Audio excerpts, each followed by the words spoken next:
Hi everyone, स्वागत करते हैं आप सभी का फिक्स टारगेट 2.0 परिवार के एक और नई क्लास में। जितने भी बच्चे बिहार या फिर भारत के किसी भी यूनिवर्सिटी से ग्रेजुएशन फर्स्ट सेमेस्टर में हैं, यदि आपका सत्र 2024 से 28 है और आपने बच्चे मेजर पेपर में, माइनर पेपर में या फिर एमडीसी पेपर में, इस तीनों में से किसी भी पेपर में हिस्ट्री सब्जेक्ट को रखा है तो आप लोग क्लास को ध्यान से देखिएगा। हिस्ट्री का भी हम लोग मॉडल प्रैक्टिस से डिस्कस कर रहे हैं। इस क्रम में आज हम लोग बच्चे तीसरा मॉडल प्रैक्टिस सेट देखेंगे। इससे पहले दो मॉडल प्रैक्टिस सेट आपको करवाया था, जिसमें आप लोगों ने देखा होगा कि प्रत्येक क्लास में मैंने आपको सबसे पहले 10 ऑब्जेक्टिव क्वेश्चंस करवाया था, फिर 4 शॉर्ट टाइप क्वेश्चंस और 3 long type questions. Same pattern पर हम आज के इस क्लास को करने वाले हैं, तो आप लोग फटाफट से सेशन को शेयर कर दीजिए अपने सभी दोस्तों को, ताकि आपके सारे फ्रेंड क्लास को ज्वाइन कर सके और यूट्यूब पर सबसे बेहतरीन कंटेंट के साथ अपनी तैयारी कर सके। सेशन को लाइक नहीं किए बच्चे, लाइक कर लेना, और चैनल पर नए हैं तो इस तरह की क्लास के लिए सब्सक्राइब करके नोटिफिकेशन बेल को भी जरूर ऑन कर लीजिएगा। आइए बच्चे, हम लोग बारी बारी से सभी क्वेश्चंस को देखते हैं। जैसे कि देखिए बच्चे, हम सबसे पहले क्वेश्चंस की बात करते हैं तो पहला ऑब्जेक्टिव क्वेश्चन है, प्राकृतिक प्रकाश जो है यह किसकी रचना है। बहुत ही इंपॉर्टेंट रहेगा इस बार के एग्जाम के लिए। प्राकृतिक प्रकाश की बात करते बच्चे, क्या वह वररुचि की रचना है, पाणिनि की रचना है, कालिदास जी की रचना है, या फिर इनमें से कोई नहीं।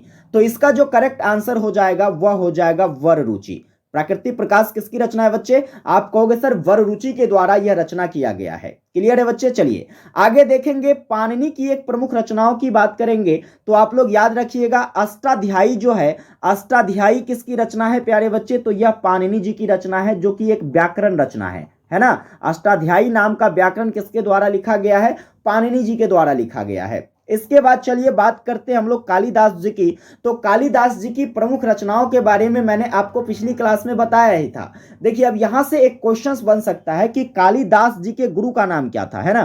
कालिदास जी के गुरु का नाम अगर आपसे पूछ लिया जाएगा तो आप कहोगे सर विद्योत्तमा जो था इसके गुरु जी थे। ठीक है, विद्योत्तमा को इन्होंने क्या माना था? अपना गुरु माना था। तो ये बात याद रखिएगा। आगे आइए अगले सवाल पर बढ़ते हैं। आपका नेक्स्ट क्वेश्चन कहता है, सत्यमेव जयते कहां से उद्धत है?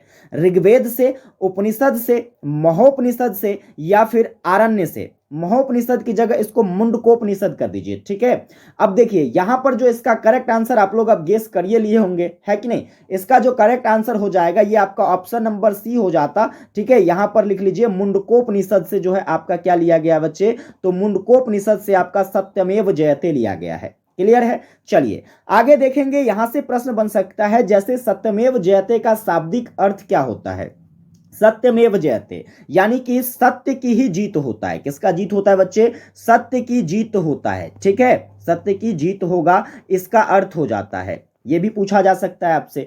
आगे हम लोग देखेंगे, जैसे कि हम बात करें मुंडकोपनिषद की, तो मुंडकोपनिषद में प्यारे बच्चे 3 मुंडक हैं। कितने मुंडक हैं? आपसे पूछ लिया जाएगा कि मुंडकोपनिषद में कितने मुंडक हैं, तो आप कहोगे सर 3 मुंडक हैं।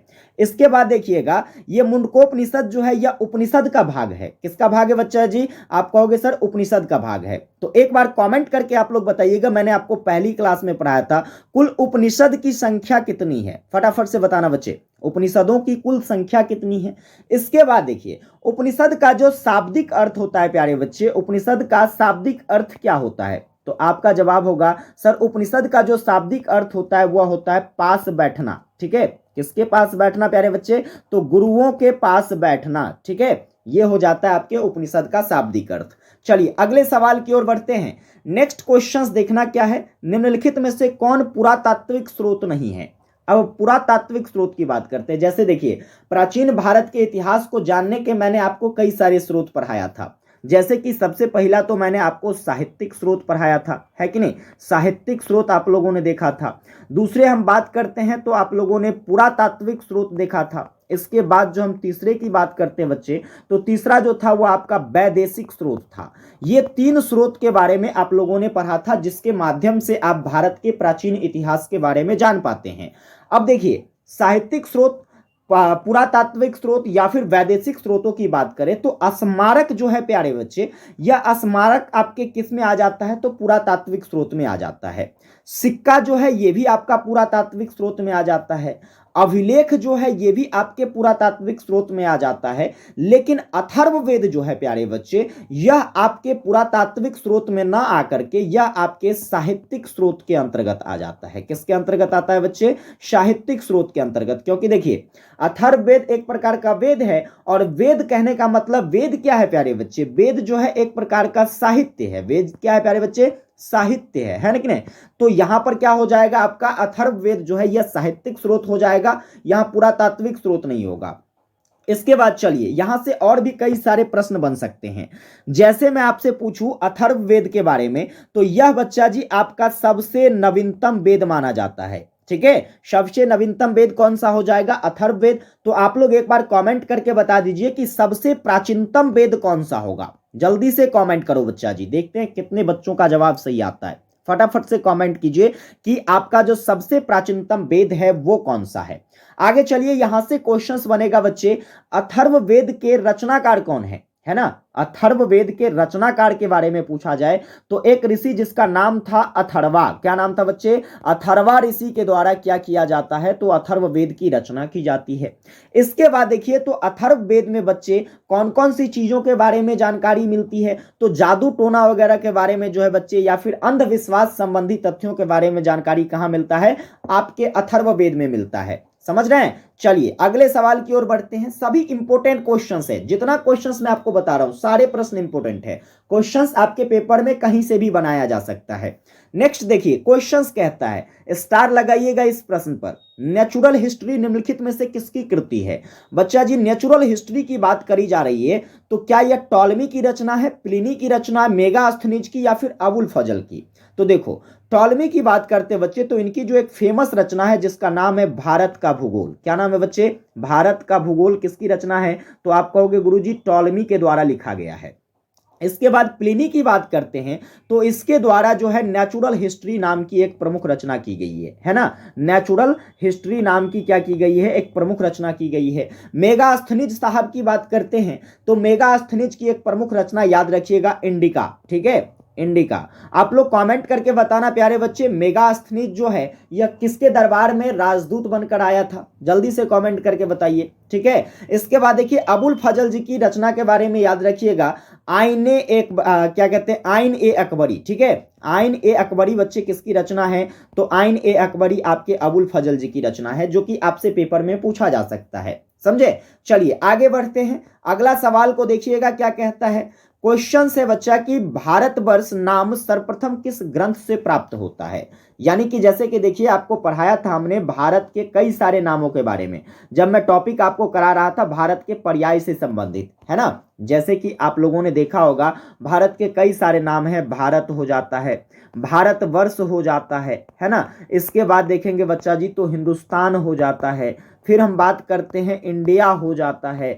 इसके बाद देखिएगा तो आपका जम्बू द्वीप हो जाता है। क्या हो जाता है? जम्बू द्वीप हो जाता है। इसके बाद देखिए तो आर्यवर्त हो जाता है ना? तो ये सब आपके भारत का क्या था बच्चे? तो अलग अलग नाम था, जो कि जिसके पीछे मैंने आपको अलग अलग इतिहास भी बताया था, अलग अलग कहानी भी बताया था कि आखिर इसका नाम आर्यवर्त क्यों पड़ा। तो यहाँ पर आर्यों का निवास स्थल था। ऐसा माना जाता है कि भारत हमारा आर्य वंश के द्वारा बसाया गया है, इसीलिए इसे आर्यवर्त के नाम से जानते हैं। भारत, भारतवर्ष, हिंदुस्तान, इंडिया या फिर जम्बू द्वीप, हर एक नाम के पीछे एक नया इतिहास था। बताया था कि नहीं? चलिए उसी प्रकार से जैसे कि हम भारतवर्ष शब्द की बात करते हैं बच्चे, तो यह शब्द का जो उल्लेख है सबसे पहले आपको वेद में मिलता है, या फिर पुराण में, या फिर अभिलेख में, या फिर ब्राह्मण ग्रंथ में।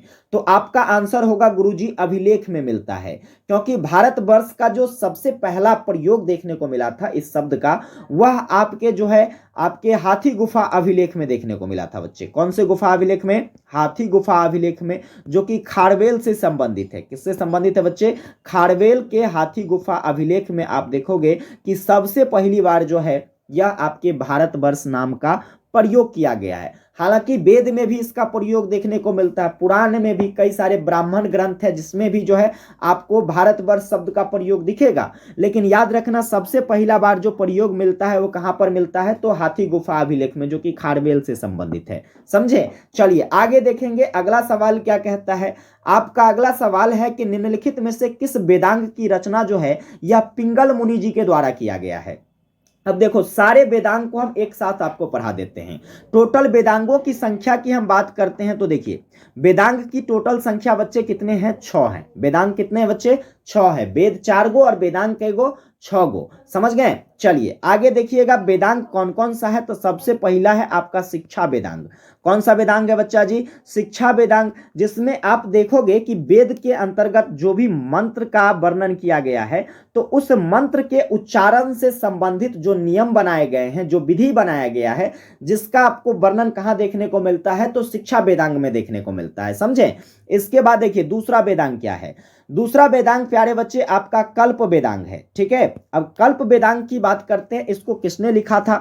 आप कहोगे सर कल्प वेदांग जो है यह किसके द्वारा लिखा गया, तो गौतम ऋषि जी के द्वारा लिखा गया। किसके द्वारा? गौतम ऋषि के साथ साथ जो है बोधायन थे। कौन थे बच्चे? बोधायन। और इसके साथ साथ जो है आपका हो जाता है कौन, तो इसके साथ साथ जो है आपस्तंभ हो जाता है। ठीक है, आपस्तंभ। ठीक है, ये तीन व्यक्तियों के द्वारा क्या किया गया था, तो कल्प वेदांग को लिखा गया था।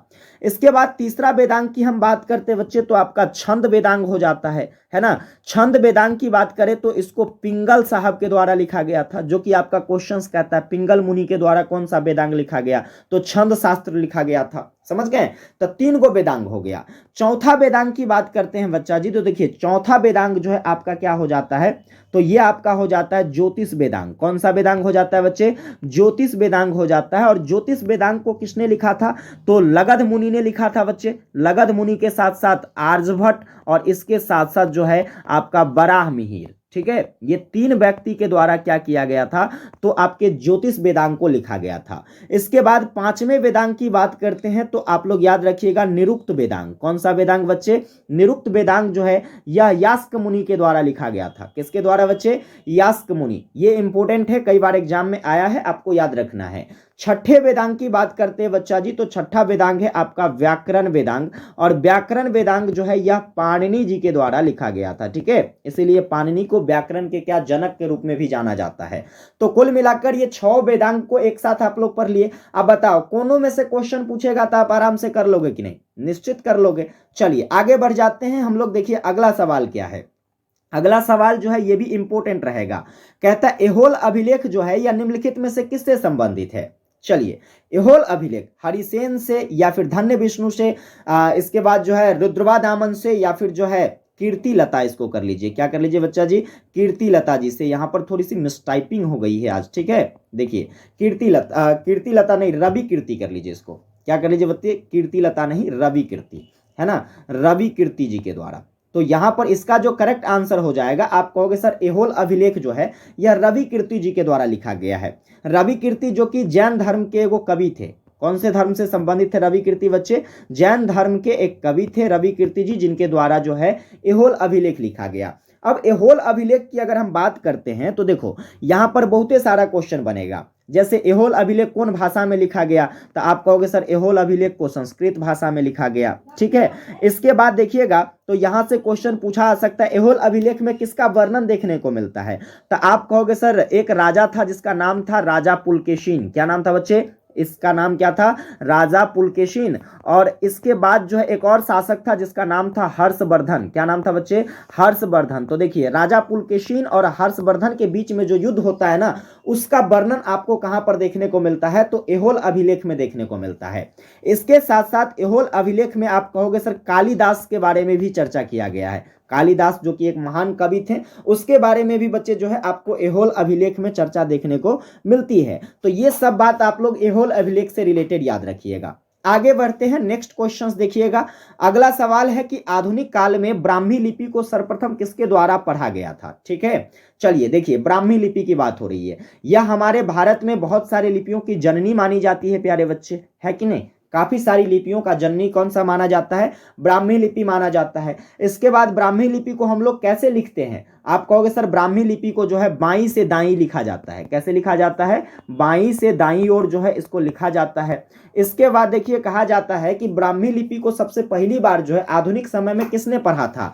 तो आप कहोगे सर जेम्स प्रिंसेप के द्वारा जो है यह 1837 ईस्वी में पढ़ा गया था। कितना ईस्वी में बच्चे? 1837 ईस्वी में जो है अशोक के अभिलेख से देखने को मिला था। समझे? चलिए आगे बढ़ेंगे। अगला सवाल देखिएगा।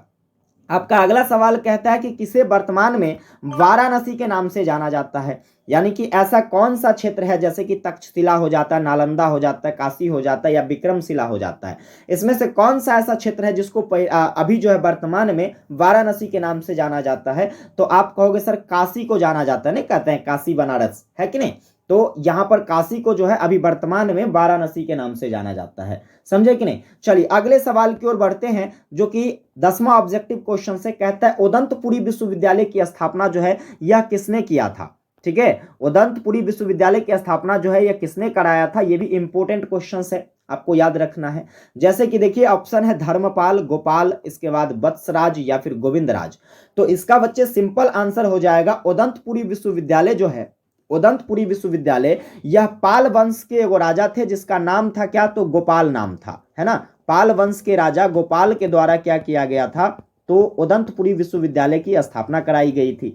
कब कराया गया था बच्चे? तो 7वीं शताब्दी में कराया गया था। कब कराया गया था बच्चे? तो 7वीं शताब्दी में। इसके बाद देखिए तो यह अवस्थित कहां पर है? तो आप कहोगे सर यह बिहार शरीफ में अवस्थित है। कहां पर अवस्थित है? बिहार शरीफ में अवस्थित है। इसके बाद देखिए तो यह जो है नालंदा विश्वविद्यालय के बाद, ठीक है, नालंदा विश्वविद्यालय के बाद भारत का जो है दूसरा सबसे बड़ा जो है महाविहार माना जाता है। क्या माना जाता है बच्चे? दूसरा सबसे बड़ा महाविहार जो है वो किसको मानते हैं हम लोग? तो उदंतपुरी विश्वविद्यालय को मानते हैं। तो ये सारे फैक्ट आपको अच्छे से नोट कर लेने हैं। यहां पर देखिए जितना फैक्ट मैं आपको बता रहा हूं क्वेश्चन से रिलेटेड, उन सभी क्वेश्चंस को अगर आप कवर कर लेते हो तो आपके पेपर में जो 10 गो ऑब्जेक्टिव क्वेश्चन पूछा जाएगा, इसके लिए आपको किसी पर डिपेंड नहीं होना पड़ेगा, आप आराम से सभी क्वेश्चन को हल करो।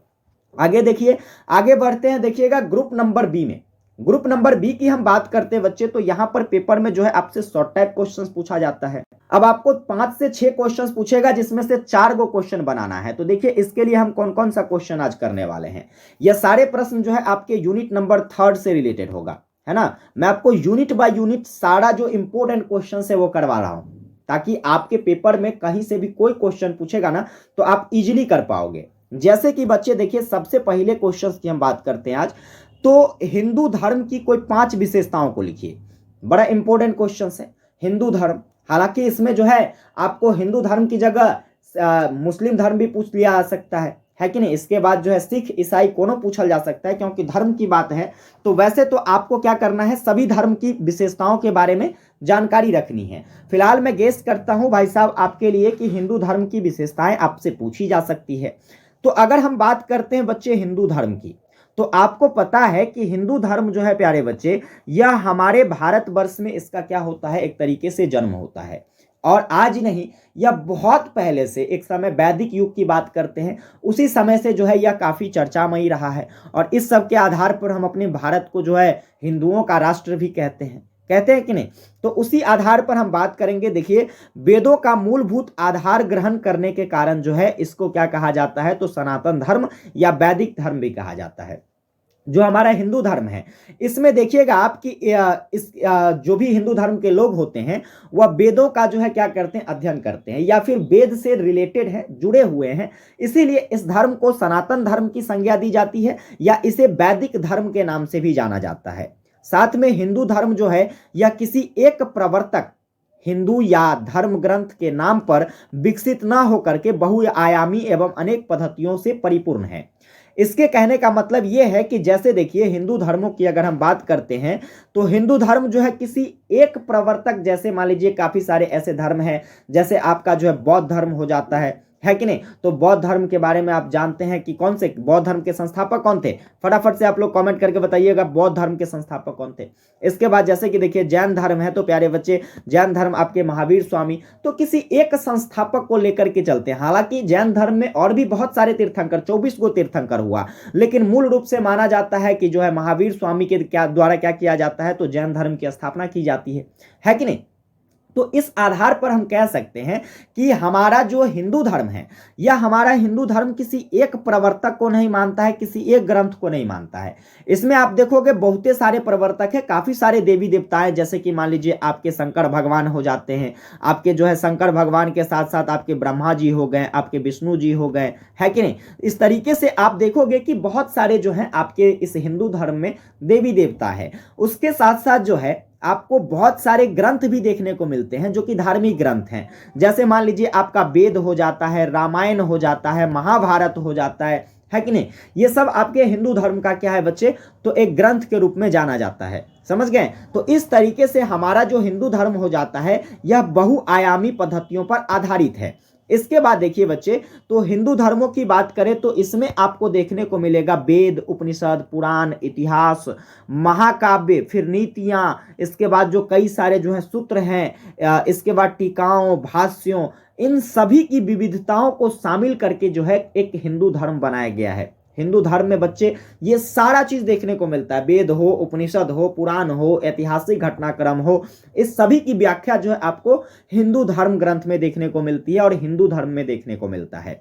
साथ में देखिएगा तो कर्म का सिद्धांत, जैसे कि कर्म के सिद्धांत हो गए, कार्य करने के कौन कौन से सिद्धांत है, पुनर्जन्म का सिद्धांत, मृत्यु के बाद मोक्ष की प्राप्ति का सिद्धांत, भक्ति की भावनाएं, इसके बाद अपनी खुद की समर्पण की स्थिति, ठीक है, शुद्धता, इसके बाद जीव जगत, आत्मा, इन सभी को क्या किया गया है, तो बच्चे आपके हिंदू धर्म का जो है एक आधारभूत स्तंभ माना गया है, जिस स्तंभ पर आपका जो है हिंदू धर्म क्या है, तो आधारित माना जाता है। हिंदू धर्म की मान्यता यह है कि वेद जो है, हिंदू धर्म की मान्यताएं है कि वेद जो है यह क्या है, तो अपौरुषेय है।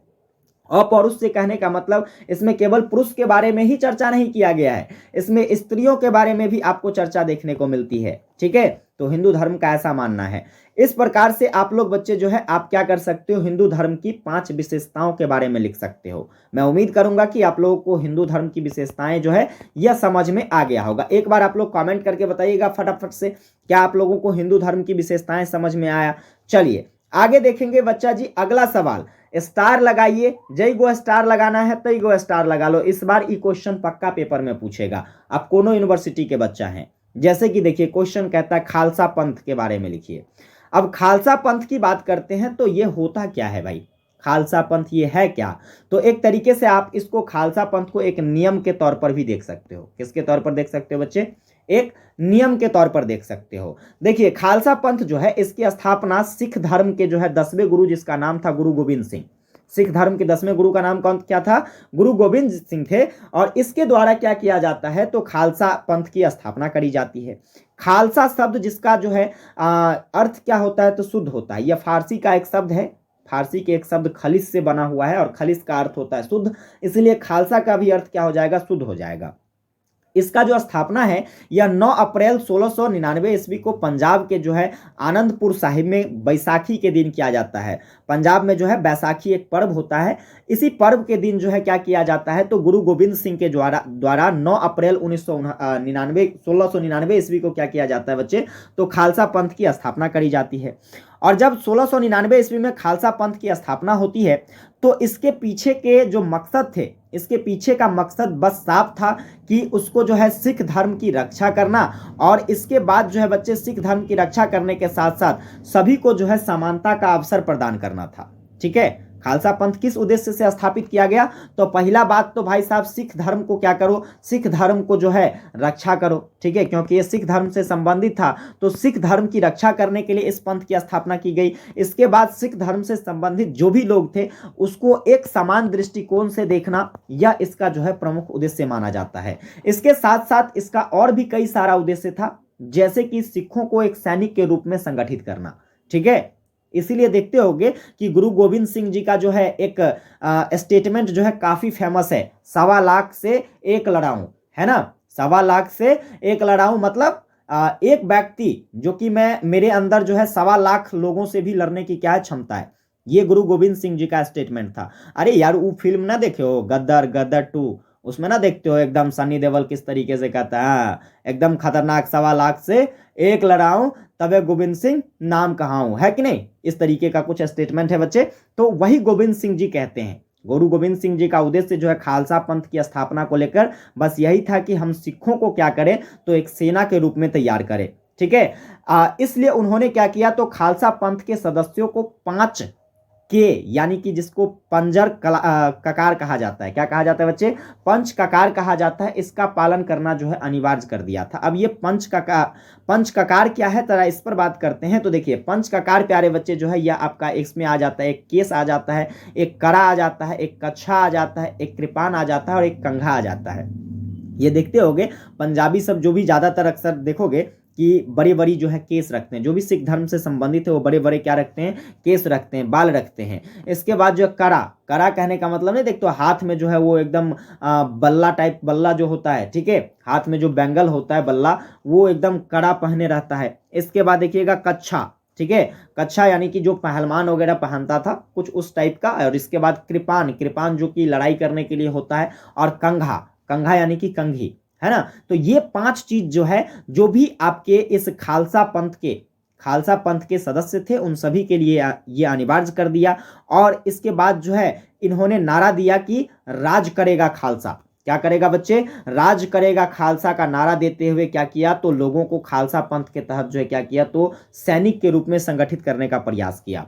इसके सदस्यों को त्याग, स्वच्छता, ईमानदारी, दान और साहस जैसे गुणों का पालन करना होता था। जो भी आपके खालसा पंथ का सदस्य होता था उसको त्याग करना पड़ता था, क्योंकि सेना बनने का मतलब ही है त्याग करना। सेना मतलब भूल जाओ सभी की हमारे पास जो है और भी कोई दुनिया है, तुम्हारी मातृभूमि ही तुम्हारी सारी दुनिया है, उसके पीछे ही आपको क्या करना है, अपना सब कुछ न्यौछावर करना है। तो त्याग इसके लिए इंपॉर्टेंट था। स्वच्छता, साफ सुथरा तो रहना हर व्यक्ति के लिए इंपॉर्टेंट है। ईमानदार बनना, अब ऐसा नहीं है कि जैसे कि देखते हो कि एक साथ हम सेना में रह रहे हैं और फिर जो है यहीं से क्या कर रहे हैं, घुसपैठियों का समर्थन कर रहे हैं, तो ऐसा नहीं, बिल्कुल स्वच्छ, साफ और ईमानदार बनने की आवश्यकता थी। इसके बाद बच्चे जो है ईमानदार होने के साथ साथ जो है इसमें दान और साहस की भी जो है क्षमता होनी चाहिए थी, दान करने की और साहसी, है ना। ये सभी का पालन करना जो है किसका उद्देश्य बन गया था प्यारे बच्चे, तो आपके खालसा पंथ के जो मानने वाले या फिर खालसा पंथ के जो भी सदस्य थे उन सभी का ये प्रमुख गुण माना जाता है। इसके साथ साथ जो है इसके सदस्यों को खालसा तलवार का इस्तेमाल केवल उसी समय करना होता था जिस समय आपातकाल की स्थिति होगी। अब ऐसा नहीं कि उसको जो है एक सैनिक की तरह तैयार किया जाता था तो वह अपनी तलवारों को कहीं भी यूज कर सकता था। जहां कुछ आपातकालीन स्थिति है, कुछ आपातकालीन स्थिति के जरिए जो है आपातकालीन स्थिति में क्या कर सकता है वह, तो अपने तलवार का इस्तेमाल कर सकता है। यह खालसा पंथ के सदस्यों के लिए एक नियम बनाया गया था। इसके बाद खालसा पंथ के सदस्य जो है यह भेदभाव नहीं करते थे, किसी को वह नीचा समझते थे, है कि नहीं, सभी के साथ समान व्यवहार के साथ रहते थे।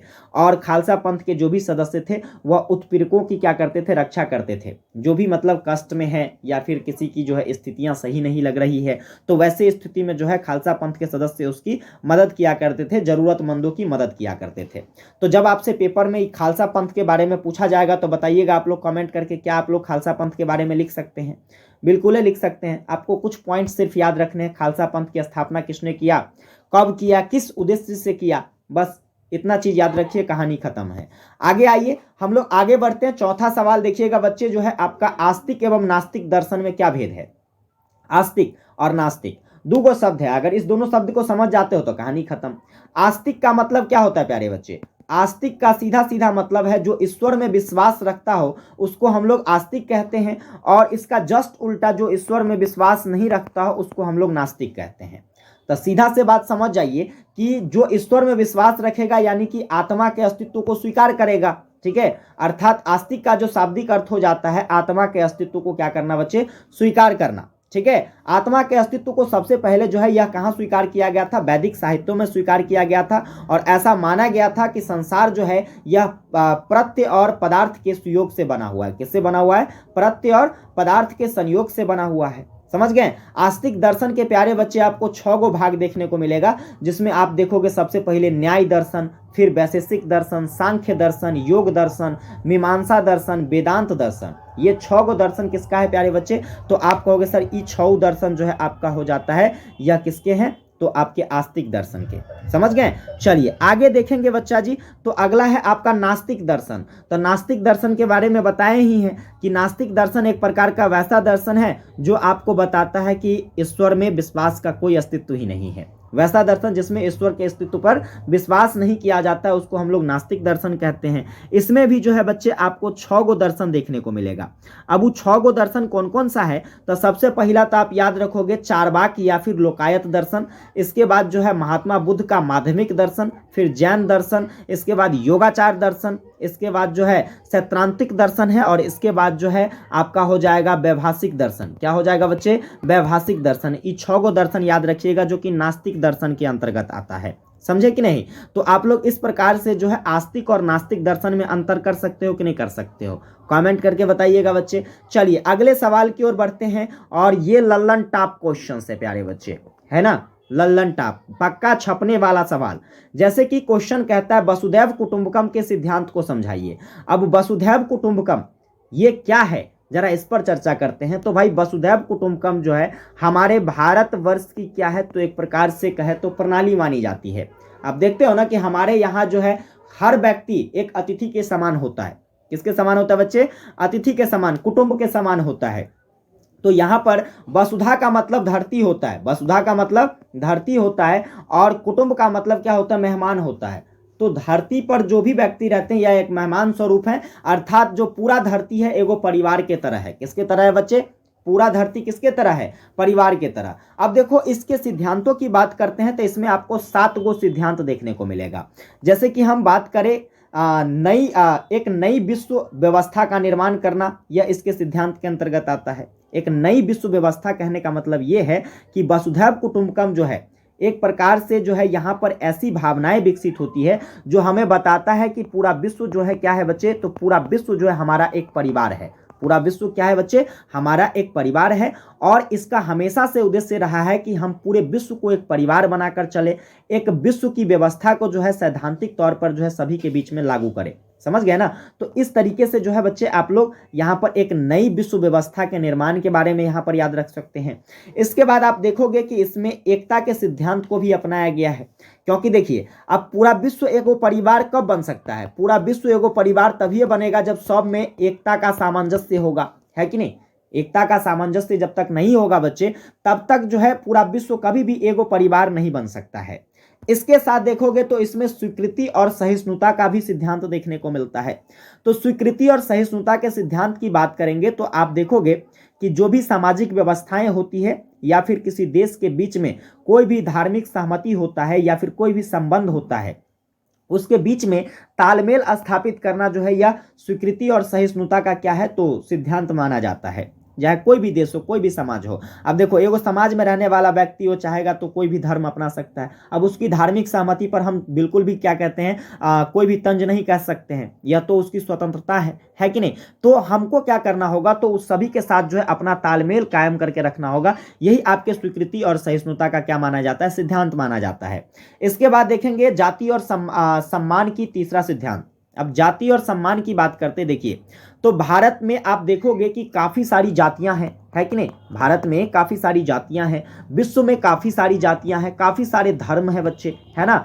इन धर्मों को एक साथ जो है एक सूत्र में बांधना, ठीक है, और इन सभी धर्मों को स्वीकार करना, उसका सम्मान करना हमारा एक दायित्व माना जाता है। और यही जो है हमको वसुधैव कुटुंबकम जानकारी देता है। भाई धर्म कोई भी हो, चाहे वह हिंदू धर्म हो, चाहे मान लीजिए मुस्लिम धर्म हो, चाहे आपका सिख धर्म हो, है ना, या फिर मान लीजिए कि अलग अलग देशों में आपको अलग अलग धर्म देखने को मिलते हैं।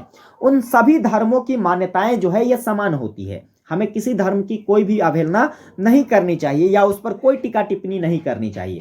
सभी धर्मों को हम समान रूप से स्वीकार करें और सभी को क्या करें बच्चे? सम्मान करें।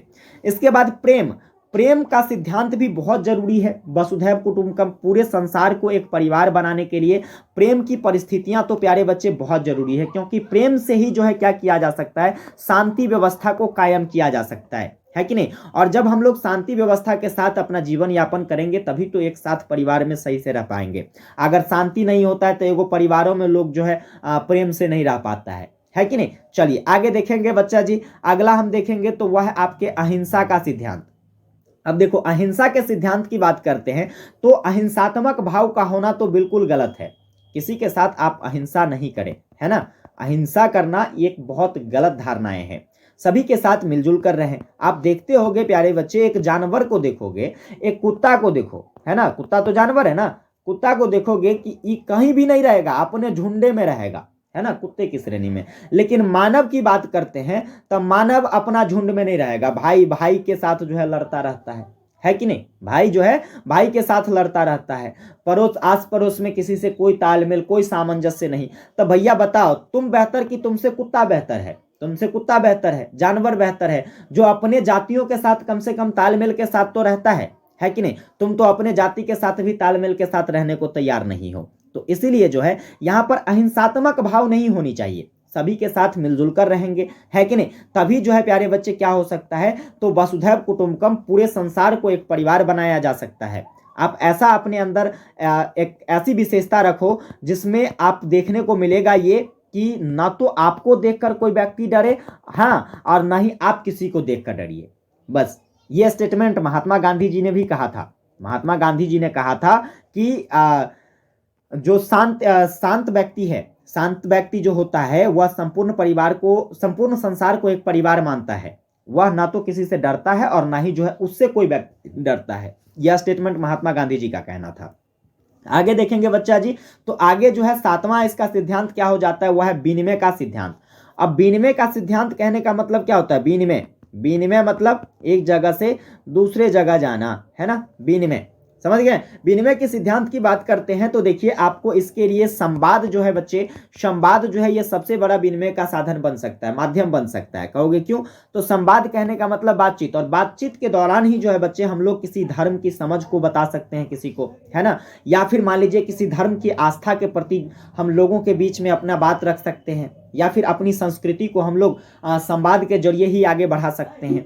तो आपके जो है वसुधैव कुटुंबकम में ये 7वां सिद्धांत हो जाता है। तो इस तरीके से बच्चे आप लोग क्या करेंगे, वसुधैव कुटुंबकम के जो भी सिद्धांत है उस सिद्धांत को लिख लीजिएगा। एक बार आप लोग कमेंट करके बताइए तो क्या आप लोग लिख लेंगे आराम से। चलिए आगे आइए बच्चे, हम लोग ये 4 शॉर्ट टाइप क्वेश्चंस हम लोगों ने देख लिया है। अब लॉन्ग टाइप क्वेश्चंस की बात करते हैं। तो लॉन्ग टाइप क्वेश्चंस देखिए, लॉन्ग टाइप क्वेश्चंस में सबसे पहला बहुत ही इंपॉर्टेंट क्वेश्चंस याद रखना कि भारत को सभी धर्मों का शरण स्थली कहा जाता है, क्यों? अब आप देखते होंगे कि भारत में जो है बहुत सारा धर्म है ना, सभी धर्मों को यहाँ पर शरण मिल जाता है। तो ऐसा क्यों होता है बच्चे, यह आपको स्पष्ट करके बताना है। इसके बाद भारतीय दर्शन की विशेषता का वर्णन कीजिए, ठीक है। फिर अंत में वसुधैव कुटुंबकम पर एक लेख लिखिए। ये तीनों क्वेश्चन जो है बच्चे आपके यूनिट नंबर 3 से इंपॉर्टेंट रहेगा। इसके लिए आपको एक कंप्लीट क्लास में प्रोवाइड कर दूंगा, जहां से आप लोग क्या करेंगे बच्चे, तो आप लोग इसका आंसर नोट कर लेंगे और उसको याद कर लेंगे।